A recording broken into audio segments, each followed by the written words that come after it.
Welcome back everyone, and thanks for joining me for episode 23 of this Manchester United career on FIFA 20.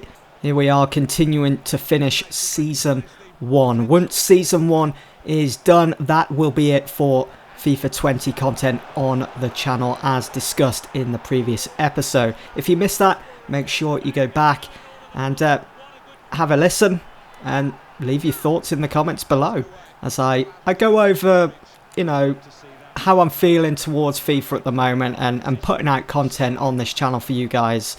At the moment, as it stands, I need to see more of career mode on FIFA 21 before I pull the trigger and say, yeah, I'm going to carry on doing FIFA on the channel.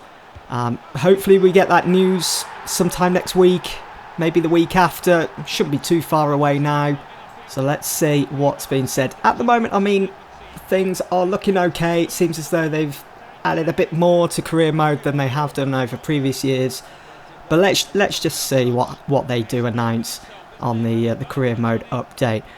But we start the episode anyway at Villa Park against Aston Villa. The games are running out in the Premier League. We did take the lead through Anthony Martial nice and early, and then Aston Villa went and levelled things.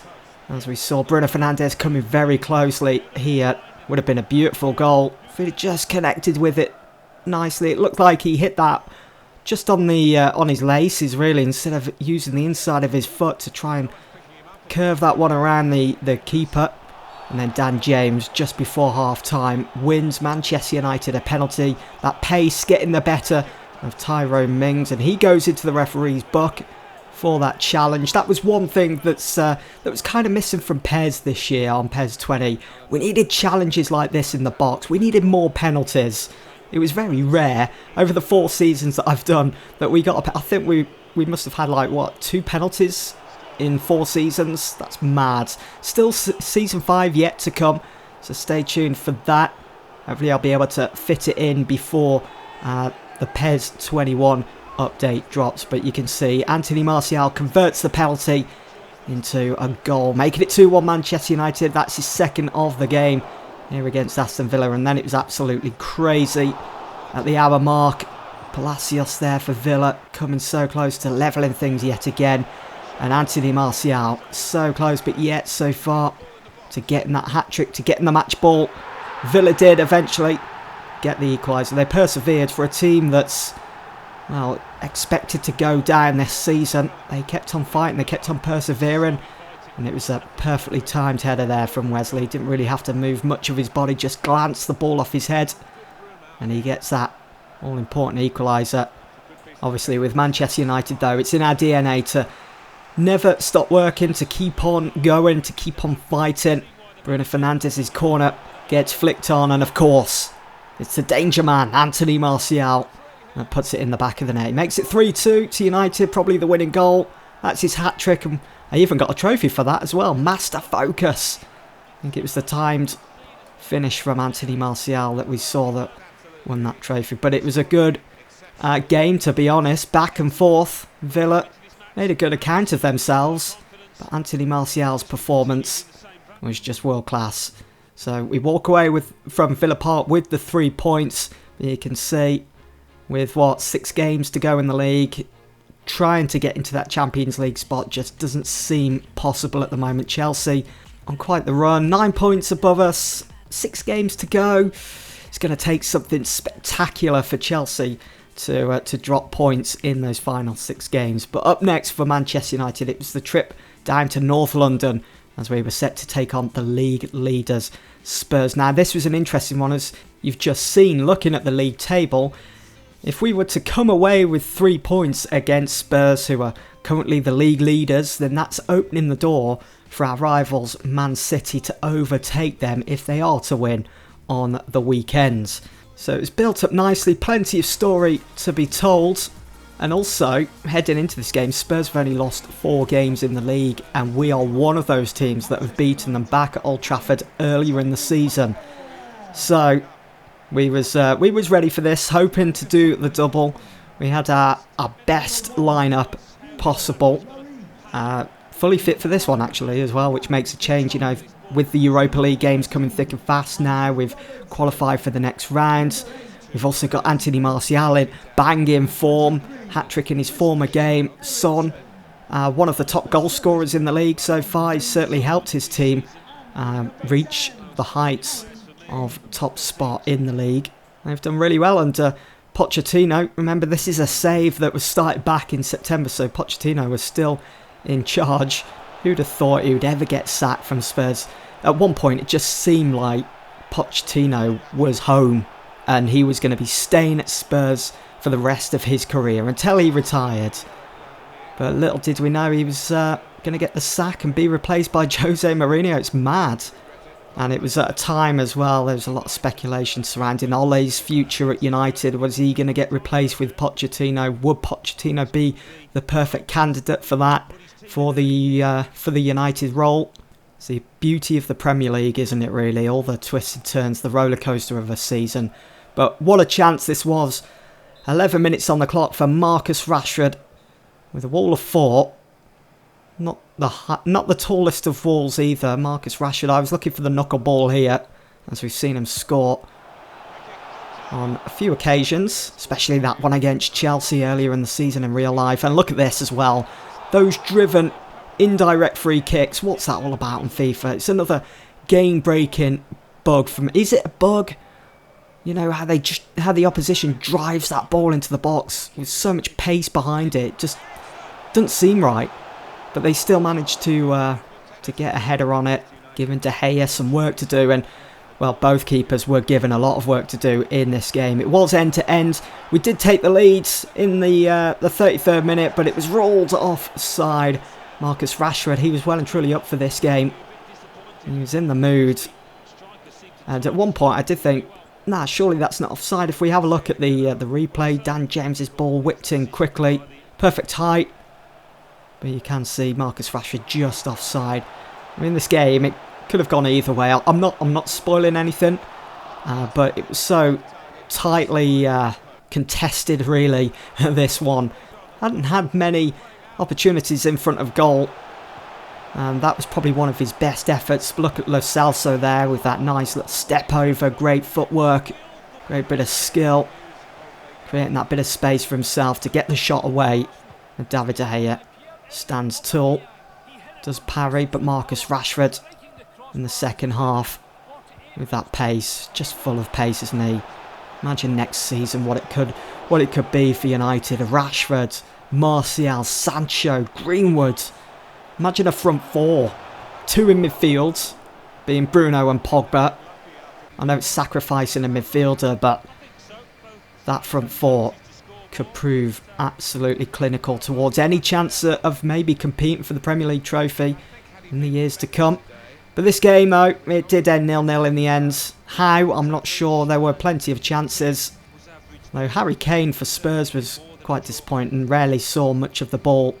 And Son as well, one of the top goal scorers this season. We did really well to keep him quiet. But obviously, as I said before the game, you know, drawing against Spurs, it was opening the door for City to then overtake. And they've done so, but they're level on points with City. But the goal difference just slightly better by a couple of goals there. So Spurs, they dropped to second. I mean, they've occupied first for the majority of the season. To see them now down in second was quite something, really. I think it was just before the hectic December schedule. Spurs were like 14, 15 games unbeaten. Obviously, that was before we stepped in and did get the win. Here we are at Wembley for the FA Cup semi-final against Everton. We had our full-strength side out again with the inclusion of James Maddison, who got us up and running within 3 minutes. What a start, Wembley. Getting the crowd rocking in the FA Cup semi-final. That's another thing. I don't agree with the FA Cup semi-final being played at Wembley. Wembley should be something like a special attraction. That should be for the final and the final only. You know, the FA should go back to having semi-finals being played at neutral grounds. Remember the semi-final at Villa Park? That was brilliant. It should all be about the journey of getting to Wembley. Because, I mean, there'll be some teams that will do really well in an FA Cup campaign, and they get to the semi-final, they're at Wembley and they're thinking to themselves, oh, well, here we are at Wembley. We've made it. We don't have to worry about the final now. We've already made it. We've played on the pitch at Wembley. That's not what it should be about, in my opinion. It's all about the journey, or it should be anyway. Let me know what you guys think.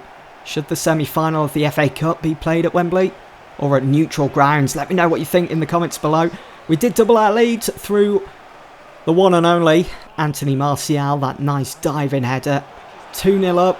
Looking in a fantastic position to reach the FA Cup final. Scott McTominay, great control there. Turns, shoots, gets saved by Jordan Pickford.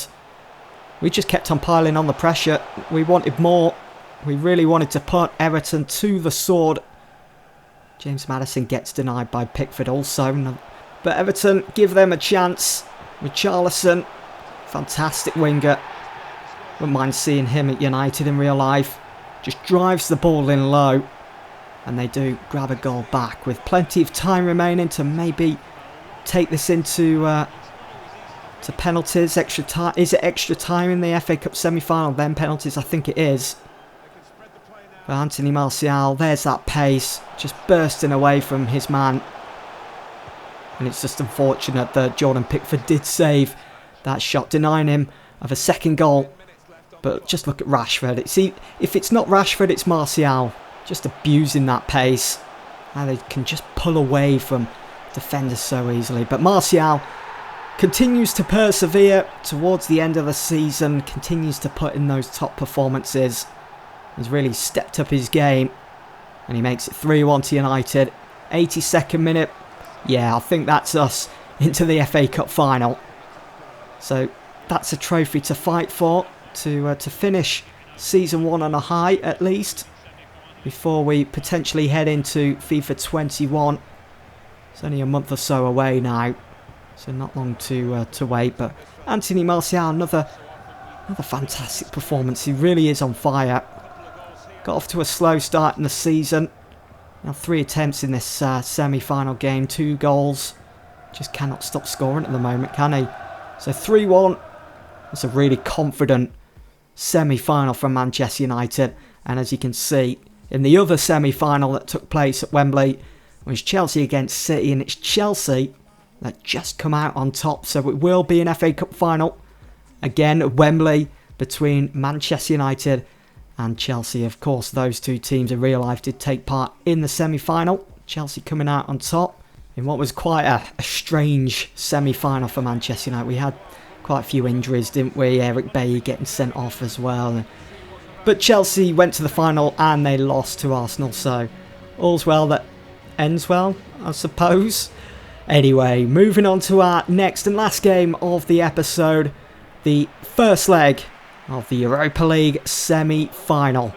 The other two teams left in the competition, Sevilla and Inter Milan. Imagine a Europa League final between Manchester United and Inter Milan. A lot of story to be told there also, as they do have Sanchez, they have Romelu Lukaku, 2 former United players. And as I record this right now, Sanchez has officially and permanently moved to Inter Milan. So he is with them, but you can see, you know, Lazio coming very close. Both teams having decent few chances here and there. We needed that away goal, of course, but Correa is the one that gets the first goal right on the stroke of half-time. Great time to score, really. It changes everything, changes the landscape of it, changes our outlook on the second half. We wanted a strong showing in that second half. Big 45 minutes, really. I was going to try and abuse the kick-off advantage because it's well and truly there in FIFA, and this was one of the things that's ruined the experience of FIFA this year. As soon as you kick off, you can just go up the other end and get an equaliser. I wish they would get rid of that. It's almost as if the opposition just become statues. You can see, look at Martial's movement. He's round his man, shoots, scores. It's almost as if goalkeepers become redundant as well. Yeah, it needs to change, and I hope they do fix that for FIFA 21. I know they're bringing in competitor mode, so if you find Ultimate Legendary a bit easy, then you can stick it onto competitor mode. But I bet there'll be a few issues with that, especially on release day. I bet they have to patch it a few times. We'll wait and see. But Bruno Fernandes who fired us into the semi-final, has put United 2-1 up in this game as well. So that's 2 vital away goals for Manchester United away to Lazio. Nice little 1-2 being played off there with Martial. Not only is he a great goal scorer, but he will assist you. Assist here, assist there, assist for everyone. Anthony Martial going for the spectacular. Almost made it 3 there with that little overhead kick. I did think Facino was going to get an equaliser there, setting up a really tasty second leg in the semi-finals of the Europa League. But it wasn't to be for Lazio. United walk away with the win, 2-1.